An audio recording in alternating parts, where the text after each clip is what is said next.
Assalamu alaikum warahmatullahi wabarakatuh. Maghfirullah. Alhamdulillahi rabbil alameen. الرحمن الرحيم مالك يوم الدين إياك نعبد وإياك نستعين اهدنا الصراط المستقيم صراط الذين أنعمت عليهم غير المغضوب عليهم ولا الضالين آمين. الحمد لله نستعينه ونستغفره ونعوذ بالله من شرور أنفسنا من يهده الله فلا مضل له ومن يضلل فلا هادي له أشهد أن لا إله إلا الله وأشهد أن محمدا رسول الله. Have you seen the news? Oklahoma, the new bill that they passed, abortion. I've shared with you before. This thing is bigger than just Roe versus Wade. This is a movement about ensuring that, or trying to ensure that certain ethnicities' population increases. And it's been said, again, I'm paraphrasing, that if abortion can be stopped, that certain ethnicities will increase their population by 65 to 70%. And we're not talking, and this is certain ethnicity, because other ethnicities have been shot up with Norplant and birth controls and all type of contraceptives and Planned Parenthood to prison, industrial complex and everything else to stunt, to hinder, to retard the growth of other ethnicities, while at the same token, as I said before, augmenting and strengthening and helping the reproductive system to have more children through in vitro fertilization, surrogate motherhood, test tube babies, and so forth and so on. Where people are having litters, they're not having children, they're having litters now, 9 and 10 kids at a while. And so Oklahoma has passed the most conservative bill yet. I mean, you need to think about that. It's real. I mean, I'm gonna say this to everybody. It really hurts me. If you sit down and you really do a comparison, contrast on what God says and what man says, secular law and spiritual law, secular law and spiritual law. I ain't gonna say religious law. I'll say spiritual law. You'll find that they're almost diametrically opposed to each other. Literally. Because one wants what's best for you and one wants to, it wants at least 8%, 80% not to do good, and the other 2% to know what's really happening and continue to live off of it. Malcolm X said capitalism is a vulturistic society because it preys off of the poor. It preys off of the poor. And many of the, as I was sharing with you before, the philosophy, the psychology, and the propaganda, these are the three means of shaping the consciousness of a people. And the more uninformed the people are, the easier they are to be influenced. The more uninformed a group of people are on things, the easier they are to be influenced. The more that they don't understand history, the easier they are influenced. The greater the breakdown of their family, and having parents who are uninformed, who are uneducated, the greater they're able to be influenced. Once I had a dispute with a guy, and he was like, he was ranting and raving, and he was emotional. And intellect neutralizes emotions. Intelligence neutralizes emotions. It kind of checks emotions. And, he was ranting and raving and everything, and he was like, oh, this is wrong. And I said, well, this is wrong in 2022. 1924 was cool. What is the difference in 1924 and 2022? A person said, oh, well, they know it this, that. No, different things occurred, and some of the things were bad, but a lot of it was about agendas. There's laws, and the most unfortunate people who don't study history, Tariq, American history, political history, social history, philosophical history, even religious history, they fall short, because even then you can't really study it all. There's no way. It will take you 50 years, and that's a lot of studying. An average man and woman don't have that time to study. They don't have the time. Nelson Mandela said that the one thing that prison offered that society did not have was the time to study. That's a fact. That's what Nelson Mandela said. The one thing that prison offers that society does not is the time to study. Because in society, people have to grind. They have to work. They have to pay bills. And so they don't have the luxury of not doing anything but reading a book or an app or studying. So philosophy, psychology, and propaganda are three means of shaping, philosophy. Have a slogan, have a mantra, have a war cry with a small detail behind it, and then have psychologists, the PhDs, the MDs, the DDs, and all other Ds to give accreditation to the philosophy. To say that this philosophy is sound, that this philosophy is right, that this philosophy is beneficial for the public, this philosophy is this and this and this. And once that right there is done, pretty much, I would say that 45% of the populace will roll with it simply because the accredited scholars have said it. 45% will automatically say, boy, that's it. Simply on face value. Won't question, don't have no critical thinking, have no analytical thinking, have no thoughts about, is this good for every human being or every group, or is this only good for certain groups, or is this not good for the whole group? They won't even think about it. That's the freedom of being an American, is being able to think. And to think, about that and to talk about it. That's the freedom. But most, even Dr. King said, most people are like sheep. You can put a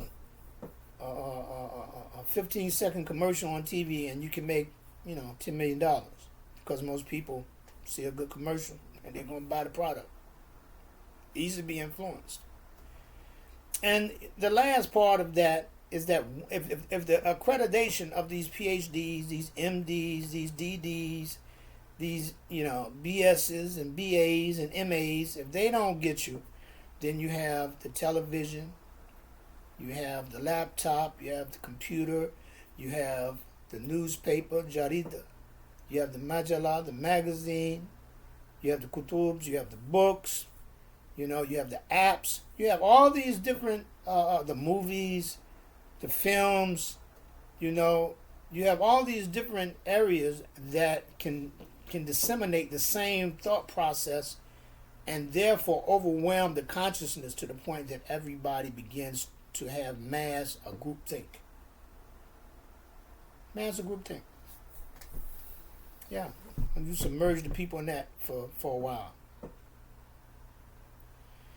And then for those who choose not to be conditioned for whatever reason, then you have the politics. Now here comes the second part is the enforcement of it. The politics where they legislate it into law, and now you are bound by law of the land to do it. So now you have the fourth one, politics. And then you have the fifth one, the law enforcement, who enforces the legislation of the land, the law of the land. They enforce it. And then if you choose to be disobedient, disrespectful to it, then of course the penal institutions. So these are the three that enforce it. You have the three that shape and the three that enforce. And Roe versus Wade was good at a time when there was a mindset of free love. Let me tell you about that. Because with African American women and Hispanic women, they were called a double minority. And that's when welfare kicked in, Roe versus Wade kicked in, all that kicked in. Birth control was a revolutionary drug. Women could have sex promiscuously and not worry about getting pregnant. Before, think about it. Before birth control, the probability of always being pregnant was always there. So, people were a little bit more cautious, circumspect on those particular issues. But after, the BC came, the birth control came, it was on and popping. And so, but there was still those, it was only 90%, effective, but it was more effective than most things. And so when it did slip, that's where the abortion came in. Free love came in. This era of the hippies and Jimi Hendrix and all that, free love, and Roe versus Wade came in, and that was part of that. All of that was part of that particular movement. And,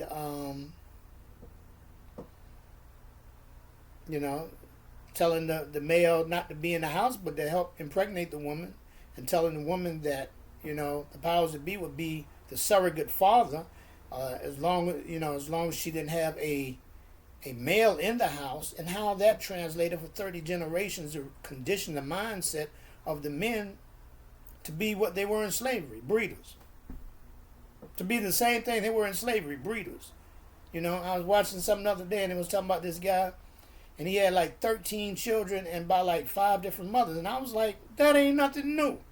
That monster was created for 400 years. And then when slavery was over, and a lot of people who couldn't get married wanted to get married, and they did get married for at least a good 40, 50 years, and then here come a policy that says, you don't have to be, here's a birth control pill, free love movement, you can be by yourself now, you don't need a man, you can have all the children you want, and we're going to help you. And so now today, society is a little bit more conservative than that era. And other ethnicities are catching up in numbers. And so the free love era is pretty much not the same. You have to think about that. And that's the reality behind it,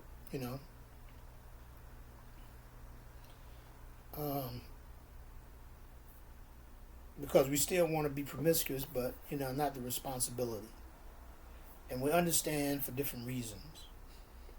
Again, I mentioned this before, and also I want to talk about the fact of changing how we think. We have to change. We have to think, instead of the knee-jerk reaction of always having the worst view of things. We have to have the best view of things, and we have to look at things from a better view and not a negative view. And once we do that, instead of saying don't do that, we say, don't you think this is a different way? This is an alternative. That might be a better way of doing that. And instead of listen to me, could you give me an opportunity to share something with you? I would like to share this. Could you? Do you have the time to hear me? There are different ways of how we could converse with people without being demanding, being aggressive, and still get our point across in order to achieve an objective. That is the very first, that is one of the things that is needed. Because once you have knowledge and you redefine yourself, in order to change how we think, we have to have knowledge. To change how we think, we have to have information. And how we change how we think is we substitute things. We have to be conscious and have a conscience. We have to be conscious of what we say and how we say it. And we have to have a conscience that we don't hurt people's feelings, or that we don't be too harsh or too aggressive or too abrasive. We have to have a conscience. Now, some people don't have one. They say the sociopaths or psychopaths, whatever the case may be, and some people just don't care. Man, I don't care what he's, I said what I said. That sounds good to some people, but it really sounds ignorant to the believer, because the Creator said He wants intelligent people. He wants civilized people, and one of the hallmarks of a civilized individual is good manners. And good manners is always about being concerned about how you come across to other people and being considerate. That even if you're standing your ground, that you're considerate enough to not want to hurt them, and also being concerned enough to be conscious on whether or not you did, and if you did, for even you to hurt. So changing how we think. It says when the believers heard the affair, why they didn't put the best construction on it. That was the very, that was about thinking. Zanna, conjecture, assumption. Why assume the worst? When you heard of it, why did you assume the worst? You could assume the best. Why didn't the believers assume the best? Because that is the best way to handle things. And this where Zanna is talking about the psychological, the mental. It wasn't even about what they said verbally. It was about how they thought. This is why it's so funny, because it says, in some ulama, some shuyukh, says that the elite, for them, a bad thought is a sin in their hearts. To have a negative thought about a human being, another human being, is something that hurts their their soul. It damages their soul. It puts a hole in their soul to think negative of another human being. And where the common person, it doesn't, but the everyday person, it's the actions. But to the elite, to the extremely spiritual, just having a negative thought. There was a story of an alim, and he had many students. And so one day he was walking, and he had this trail of like 100 students behind him walking down the street. And so he met a lady at in front of the masjid, and none of the people knew, and he went into the masjid by himself with her. And so automatically, some of the students, the tulab, began to talk among themselves about it. He couldn't be a righteous imam. He couldn't be a righteous alim if he went in there with this woman, and in closed doors and everything, and they put the worst view on it, and they left. They said, we don't want him to be our teacher, and so they left. And so the alim, the sheikh, comes back out, and instead of 100, there's only like 30 there. And he asked them, he said, where did the rest go? And the 30 said, oh, they left, and they was disgruntled because you went into the masjid with this lady. And so, alhamdulillah, the sheikh says, my wife. Because none of them had ever seen her before. And he said, but this is how you tell the wheat from the chaff. The real ones from, the real companions, the real friends from the fake friends. Don't show fake love. If it ain't true love, don't show fake love. So that story dealt with the fact of the assumptions. Automatically, one to be associated with something, but not having enough faith in the person.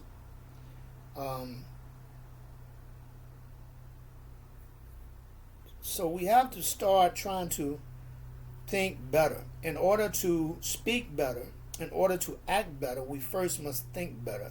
The programming in the brain must be better.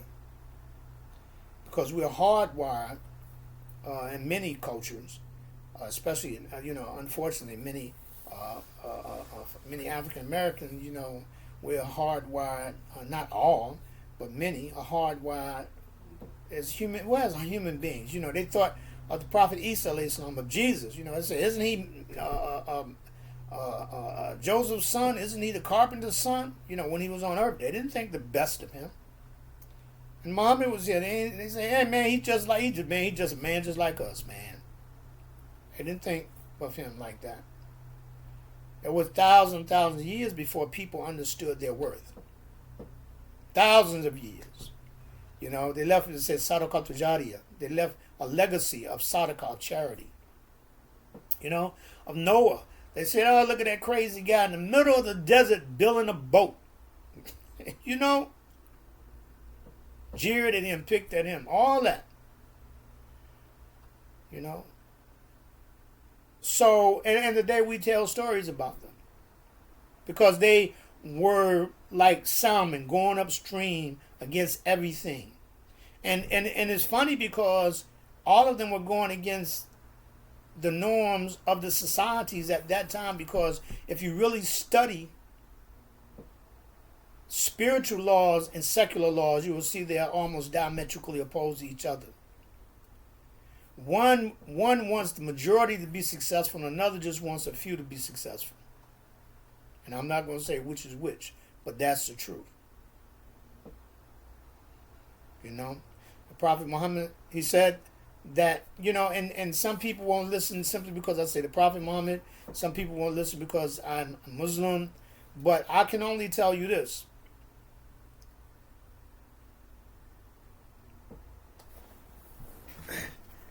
This is honey.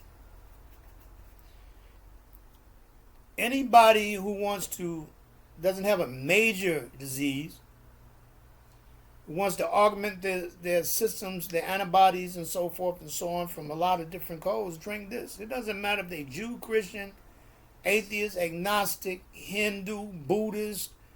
It doesn't matter. And the same thing with God's laws. It's like this honey. If you follow it, it's going to create so much antibodies in your life that it will fight off almost all of the negative stuff, even what you wasn't aware of. So yeah, you might get turned off by a word. That's to your detriment, because the methods of the spiritual and the secular are like east and west. One wants the best for you in the whole picture, and one wants the best for itself, but it wants to use you and tell you it's the best for you. That's real. You know, so with the abortion thing, and in order to reconstruct how we think, how we feel, and not be selfish, be selfless, because, hey, God's word is revolutionary. Not in a negative way, not in a dynamic, violent, radical way, but is revolutionary in the process of the thought patterns that bring about a different thought on how to live, and then how one will achieve a measure of success, not simply for themselves, but for many, many others. That is the reality behind it. That is how it because revolution is only a speeding of evolution. It is only the hastening of an evolution. Everything will come in time. Everything will evolve. But a revolution speeds up the process of evolution. And so that's what I mean about the spiritual versus the secular. The spiritual is a revolution in that. Now, the issue is that most of us, because of the philosophy, the psychology, and the propaganda, we have from the secular, we have totally said that the spiritual only has a place in rituals. We just want the rituals now. We don't want the life examples, the lifestyle of the norms and the mores of the spiritual. We don't want the norms and the mores of the spiritual. We don't want that part of it. All we want is the rituals. We just want to pray. We want the Easter. We want the Eid. We want the communion, the Eucharist. We want the Ramadan. We want just the rituals. But when it comes to living the norms and the mores of how to eat and how to live and how to raise the children and how to share the wealth and how to all these other things, now we don't want that because we want to do it our way. Put the best construction on all issues. Think the best. Think the best. With that being said, thank you for the opportunity to listen to me tonight. And inshallah, keep watching this thing on the abortion. I've said it before. It's serious. Y'all take it to be a joke. The sleeping giant, man. You sleep. And I may be laid back. I'm not as dynamic as some speakers. In time it'll come. Assalamu alaikum warahmatullahi wabarakatuh.